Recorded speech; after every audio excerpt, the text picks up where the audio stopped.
Hello everyone, this is Ratika Roy Bhattacharya. I welcome you all on my YouTube channel Study Together with Ratika. Today we are going to discuss refraction of light, working of the human eye and defects of the eye. In our last video, we discussed about reflection. If you have not watched that video, you'll find the link in the description box. Let's now move ahead with our video. This example you will be able to see at your daily life. If you take one transparent glass and fill it with water, put one pencil inside it.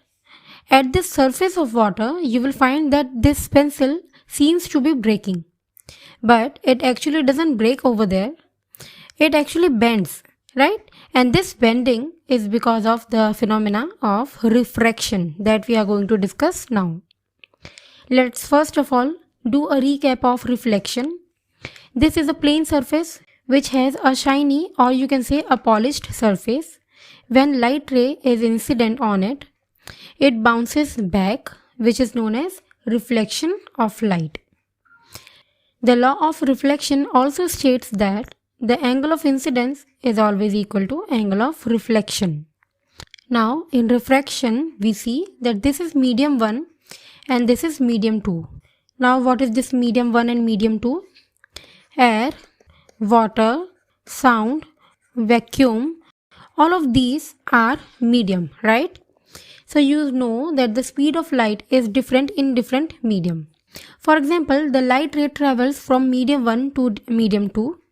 This dotted line shows the normal. The light ray, instead of following the straight path, it bends either towards the normal or away from the normal. This dotted line shows the actual path of the light ray, which actually is not followed because here we have taken two different medium. Now, in what conditions the light ray bends towards the normal or away from the normal? Let's see this. Now, if the light ray travels from low density to high density, it will bend towards the normal. For example, this is the light ray.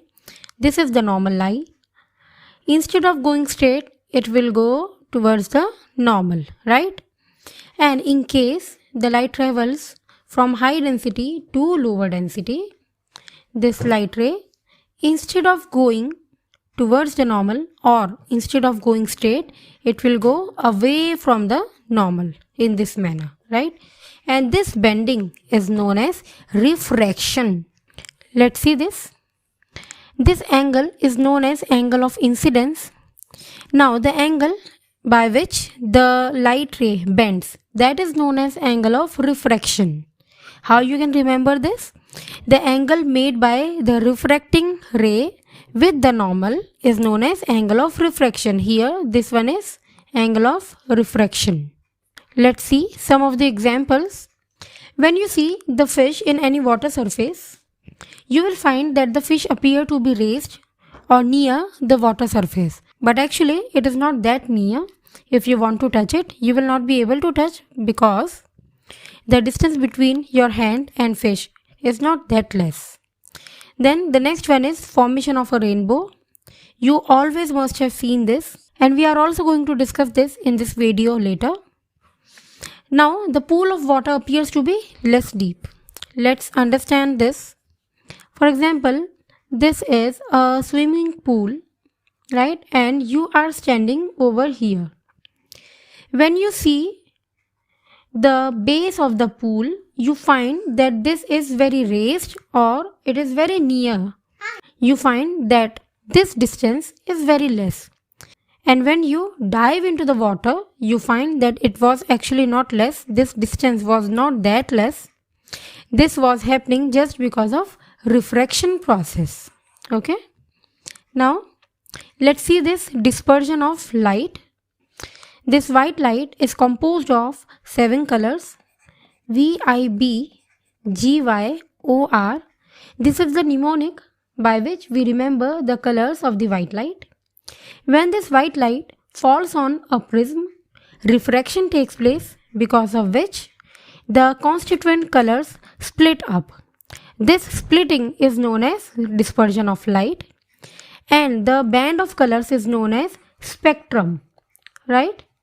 Now this splitting takes place because of the difference in the wavelength of each of the light ray, right?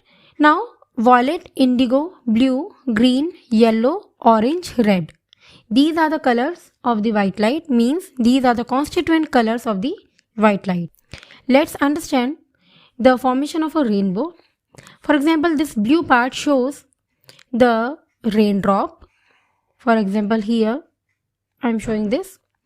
This is a white light.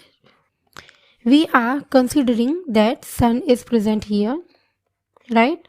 Now, the white light of the sun falls on the raindrop, which is transparent. Here, because of this transparency, difference in medium is created. This is air and this is water. So, difference in medium is there, because of which refraction takes place, and this white light splits into the 7 colors. In this phenomena, refraction and reflection, both of the phenomena are participating for the formation of rainbow. Here this band, when we see, this appears like a rainbow, right? That we normally see in a rainy day and also when sun is present overhead. Now let's see the structure and working of the human eye. This is the structure of the eye that we see normally from front. But if you see the side view, the eye appears like this. This whole structure is composed of 2 major parts which has 2 types of watery substance. This one is aqueous humor and this part is known as vitreous humor. The outer covering of the eye is known as cornea, which is transparent. Most of the parts of the eye are transparent. This cornea protects the eye from extra germs and dust particles. Then this is the lens. This is a type of lens that we also have heard about in class 7th. Concave and convex lens you always must have heard of. This is a convex lens, right? And this is not made up of glass, instead it is made up of muscles. So muscular transparent structure it is. Now this part, this is known as pupil, right? You see in this eye, this black part is known as pupil. This colored portion is known as iris, right? When you see this, this is iris, which regulates the size of the pupil. Okay. Now when you see the structure of iris, you find that it is of this type of structure. Inside this nothing is present, that is why it appears to be black in color, which is actually pupil. Okay, when you see this as side view, you see this type of structure, and this is iris and this is pupil. Now you see here pupil. Because of the pupil, the light ray can travel inside. Okay, so you can say that the amount of or the size of the pupil decides how much amount of light can enter inside the eye. Now you know, in a sunny day, lots of light rays can enter inside the eye, which can burn the cells of the eye because these cells are light sensitive. In order to avoid this, the iris decreases the size of the pupil, because of which lesser amount of light can enter, and this amount is enough for the formation of an image. Then the next part is ciliary muscle. This lens is not floating inside the eye. This is a structure which is fixed at a position because of these ciliary muscles, right? Now inner to this layer we have this retina where an image is formed. These optic nerves are present which take the nerve impulse to the brain. Now when the light ray enters the lens, refraction takes place because you know this is lens, because of which the bending of light takes place and an image is formed at retina. In some cases the image may form beyond retina, and in some cases the image may get formed ahead of retina, which are counted as defects of eye. Myopia, hypermetropia and cataract are some of the defects. Myopia is nearsightedness in which we are able to object the near things but we are not able to see the far objects, right? Hypermetropia is also known as farsightedness in which we are able to see the far objects but not the near ones. In cataract, a blurry vision is there because of the formation of cloudy mass in front of the eye lens. This creates a blurry vision. These defects can be corrected by using concave and convex lens according to the defect. If you find this video helpful, then do not forget to like, share and subscribe. Thanks for watching. Stay safe.